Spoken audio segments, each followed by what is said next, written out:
Dans l'ombre des palais et des affaires d'État, certains noms résonnent avec une puissance quasi mythique.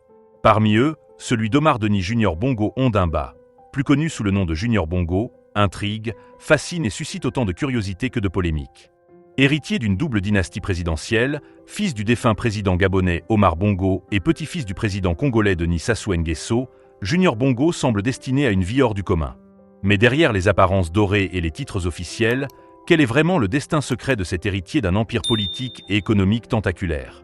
Aujourd'hui, nous vous dévoilons les coulisses de sa vie, ses ambitions cachées et les choix qui pourraient bouleverser l'avenir de l'Afrique centrale. Dès son plus jeune âge, Junior Bongo a été plongé dans un univers où le pouvoir et la richesse étaient les maîtres mots.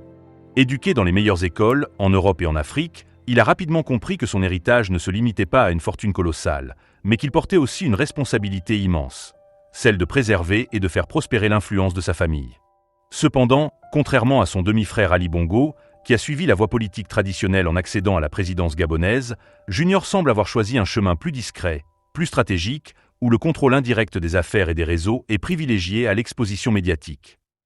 Les spéculations sur sa fortune et ses investissements sont nombreuses. On parle de vastes propriétés à Paris, de participation dans des entreprises européennes et même de projets secrets dans le secteur énergétique africain.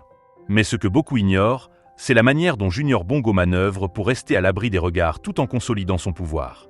Selon certaines sources, il aurait construit un réseau international d'influence, mêlant diplomatie, affaires et philanthropie, qui lui permettrait de peser sur des décisions politiques sans jamais occuper la scène publique. Ce style discret, presque mystérieux, alimente bien des rumeurs et des spéculations sur ses véritables intentions. Au-delà de l'argent et du pouvoir, Junior Bongo cultive également une image personnelle soigneusement calibrée. Amateur d'art, passionné par la culture africaine et soucieux de préserver l'héritage de sa famille, il se montre discret dans les médias mais très actif dans les coulisses. Il aurait ainsi soutenu des initiatives éducatives et culturelles dans plusieurs pays africains, cherchant à laisser une trace positive de son passage. Cette facette moins connue contraste fortement avec les récits souvent sensationnalistes qui circulent à son sujet et démontre qu'il maîtrise l'art de naviguer entre perception publique et réalité privée. Pourtant, tout n'est pas simple. Être l'héritier d'un tel patrimoine familial implique également des rivalités, des tensions internes et des choix stratégiques délicats.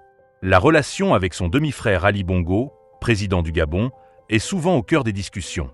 Des alliances politiques, des divergences de vision et parfois même des frictions sur la gestion des affaires familiales et de la fortune sont évoquées dans certains cercles.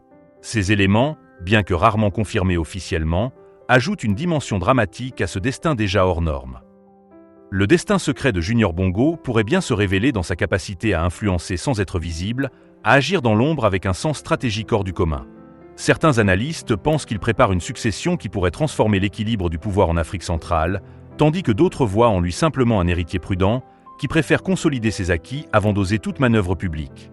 Quoi qu'il en soit, sa trajectoire est surveillée de près par les cercles politiques et économiques du continent, car il est clair que tout mouvement de Junior Bongo pourrait avoir des répercussions majeures. Le destin de Junior Bongo reste un mystère fascinant, oscillant entre héritage familial, stratégie personnelle et ambition cachée. Sa capacité à évoluer dans un univers complexe, entre richesse, pouvoir et discrétion, en fait un personnage unique dans le paysage africain.